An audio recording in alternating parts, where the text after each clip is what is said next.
This video contains news and analysis related to a recent terror attack in Kashmir. The content may include sensitive visuals and discussions that could be distressing to some viewers. Viewer discretion is advised. We strongly condemn all forms of violence and terrorism. The purpose of the content is solely to inform and create awareness based on verified reports. দেখুন, operation সিঁদুর তো একেবারে মাটিতে গিয়ে পাকিস্তানের মাটিতে গিয়ে প্রত্যাঘাত করা হয়েছে, কিন্তু এবার কূটনৈতিক উদ্যোগ নিচ্ছে ভারত। অর্গানাইজেশন অফ ইসলামিক কান্ট্রিজের সদস্যদের সঙ্গে যোগাযোগ করছে ভারত। আমাদের সঙ্গে রয়েছেন আমার সহকর্মী সোমনাথ। এই যে অর্গানাইজেশন অফ ইসলামিক কান্ট্রিজ যে যারা সদস্য রয়েছে তাদের সঙ্গে যোগাযোগ করার ঠিক কূটনৈতিক বিষয়টা কি, মানে কারণটা কি? শুধুমাত্র মাটিতে নয়, মানে শুধুমাত্র বাহিনী দিয়ে নয়, এবার মাথা দিয়েও খেলা। একদমই তাই। দেখো, অর্গানাইজেশন অফ ইসলামিক কান্ট্রিজ এটি 39 দেশের একটি মুসলিম দেশভুক্ত দেশের সংগঠন এবং এটি অত্যন্ত প্রভাবশালী একটি সংগঠন, যার সৌদি আরব, ইউএইর মতো দেশ যার মেম্বার, এবং এরা বিশ্বের অর্থনীতির একটা বড় অংশ নিয়ন্ত্রণ করে। ঘটনাচক্রে পাকিস্তানও এই গোষ্ঠীর সদস্য, কিন্তু এই মুহূর্তে আমরা যেটা খবর পাচ্ছি যে পাকিস্তানকে বাদ দিয়ে বাকি 38টি দেশের সঙ্গে ভারত যোগাযোগ করছে এবং তাদেরকে অপারেশন সিন্দুর সম্পর্কে ব্রিফ করা হচ্ছে, যাতে কোনো ভুল তথ্য তাদের কাছে না পৌঁছয় এবং পাকিস্তান এই গোষ্ঠীর সদস্য হওয়ার সুবাদে কোনো ভুল সুবিধা নিয়ে কূটনৈতিক চাপ তৈরি করতে না পারে।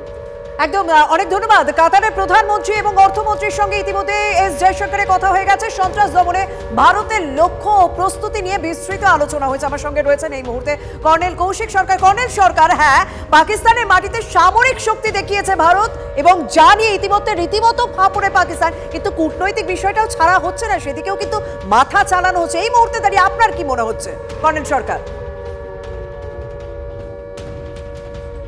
দেখুন, পাকিস্তানের সাথে যেটা হলো সেটা কিন্তু একটা জাস্ট ইন্ডিয়া একটা ট্রেলার দেখালো। অ্যাকশন এখনও আবিবি বাকি হ্যাঁ, এখনও অ্যাকশনটা হয়নি। পুরো একটা জায়গা দেখালাম যে তুমি আমার গায়ে হাত দিয়েছ, আমি তোমার কি ক্ষতি করতে পারি সেটা তুমি স্বচক্ষে দেখে নাও, এইটাই ও দেখিয়ে দিল কিন্তু। এবং তার সাথে ওয়ার্ল্ড ওপিনিয়নকে ইন্ডিয়া তার সাথে রেখেছে এবং পাকিস্তানকে আলাগ থালাগ করে দিয়েছে। তো এইটা একটা বিরাট অ্যাচিভমেন্ট। কিন্তু আমাদের মনে রাখতে হবে একটা জিনিস, পাকিস্তান কিন্তু রিটালিয়েট করে এবং তারা করার চেষ্টা করবে, সে স্থানীয় হোক বা অল ওভার, মানে ওয়েস্টার্ন বর্ডার হোক, নর্দার্ন বর্ডার হোক, যেখানেই হোক ওরা একটা রিটালিয়েট করতে পারে। কিন্তু তার জন্য কিন্তু আমরা ফুললি প্রিপেয়ার্ড আছি এবং সেটা সেই নির্জাক রিয়াকশনে সেই ভুলটা করবে এবং আমরা তার একটা উপযুক্ত জবাব একদম আমরা তার উপযুক্ত জবাব দেব, কারণ ভারতের সামরিক শক্তি এবং কূটনৈতিক দিক থেকেও সমস্ত বিষয় এখন ইতিমধ্যে প্রস্তুতি নেওয়া হয়েছে। কর্নেল সরকার, আপনার কাছে আমি জানতে চাইব, আজকে বিদেশ মন্ত্রকের সচিবের তরফ থেকে যখন প্রেস কনফারেন্স করা হয় তখন শুরুর মন্তাজটা ভীষণ গুরুত্বপূর্ণ। সেই 2001 সালের হামলা, পার্লামেন্টে হামলা, এই সমস্ত বিষয়গুলো ছোট্ট কোলাজ তুলে ধরা হলো। তারপর বলা হলো কিভাবে জঙ্গি ঘাঁটি খুঁজে সেখানে একেবারে 9টা জঙ্গি ঘাঁটি গুড়িয়ে দেওয়া হলো পাকিস্তানের মাটিতে। তার মানে সুদে আসলে একেবারে সমস্ত বিষয়টা বুঝে নিল ভারত। তার মানে বলছেন যে সিনেমা, আপনি যেটা বললেন যে এটা সবে ট্রেলার হলো, সিনেমা এখনো বাকি রয়েছে। সেই সিনেমাটা তাহলে কি হতে পারে? তাহলে তো সেটা রীতিমতো বলতে গেলে পাকিস্তান রীতিমতো কাঁপার কথা এই মুহূর্তে দাঁড়িয়ে, তাদের যা সামরিক শক্তি এবং অর্থনৈতিক শক্তি। কর্নেল সরকার, পাকিস্তান তো অলরেডি কাঁপছে, তারা প্যানিকড। তাদের চিফের কোনো মানে বোঝাই যাচ্ছে না তাদের চিফ কোথায় গেল, তাদের কি অবস্থা। ওরা তো মিটিং করছে, মিটিংয়ের পর মিটিং, যে এরপরে ইন্ডিয়া কি করতে পারে, আমরা কি করতে পারি, তো তোমরা করবে, তারপরে ইন্ডিয়া যেটা করবে, তারপরে তো পাকিস্তান মে নট এক্সিস্ট। তখন কি হবে? আমরা তো একটা স্ক্যাল্প মিসাইল দেখিয়ে দিলাম তোমাকে, আমার কাছে এটা আছে যেটা দিয়ে আমি তোমার পুরো ধ্বংস করে দিলাম তোমার 9টা ক্যাম্পকে স্ক্যাল্প মিসাইল দিয়ে। আমার কাছে যে এর চেয়েও বেশি জিনিস আছে, ক্ষেপণাস্ত্র আছে, আমার মিসাইলস আছে, সেটা ইউজ করলে তোমরা কোথায় যাবে? এটাই সব থেকে বড় ব্যাপার, কারণ পাকিস্তানের মাটিতে গিয়ে একের পর এক হামলা যখন চালানো হচ্ছে তখন কিন্তু পাকিস্তানের রেডারে একটা বিষয় ধরা পড়েনি। অর্থাৎ বুঝতে পারছেন ভারতের সামরিক শক্তি এই মুহূর্তে দাঁড়িয়ে ঠিক কোন জায়গায় দাঁড়িয়ে রয়েছে, আর যে কারণে পাকিস্তান ভয় কাঁপছে। পাকিস্তানের অর্থনীতি তড়িঘড়ি জরুরি বৈঠক, পাকিস্তানের যে এই মুহূর্তে অর্থনৈতিক অবস্থা, তড়িঘড়ি জরুরি বৈঠক। পাকিস্তানের অর্থমন্ত্রী মোহাম্মদ অরঙ্গজেব জরুরি বৈঠকে বসেছেন। আমার সহকর্মী রক্তিম সঙ্গে রয়েছে। রক্তিম, কি আপডেট পাওয়া যাচ্ছে? গত কয়েক বছর ধরে জানি পাকিস্তানের অর্থনীতি একেবারে নিম্নগামী এবং বারবার করে সেখানে অর্থনীতির যে দুরবস্থা খবরের শিরোনামে উঠে এসছে। এই যে ভারতের যে আক্রমণটা হলো এবং প্রত্যাঘাত হলো, তারপরে রীতিমতো হাঁটু কেঁপে গিয়েছে পাকিস্তানের। শুধু পাকিস্তানের অর্থনীতি নয়, ইতিমধ্যেই পাকিস্তানের অর্থমন্ত্রী মোহাম্মদ ঔরঙ্গজেব তিনি কিন্তু জরুরি বৈঠকে ডাক দিয়েছেন। সেই বৈঠকে উপস্থিত রয়েছেন অর্থনৈতিক উপদেষ্টা, অর্থনীতিবিদ, বাজার বিশেষজ্ঞ। এই পরিস্থিতিতে ভারত যখন আক্রমণ করছে, সেখান থেকে যে নিম্নগামী অর্থনীতি সেটাকে কিভাবে রক্ষা করা যাবে এই পরিস্থিতিতে, সেই নিয়ে কিন্তু জরুরি বৈঠক শুরু হয়ে গিয়েছে।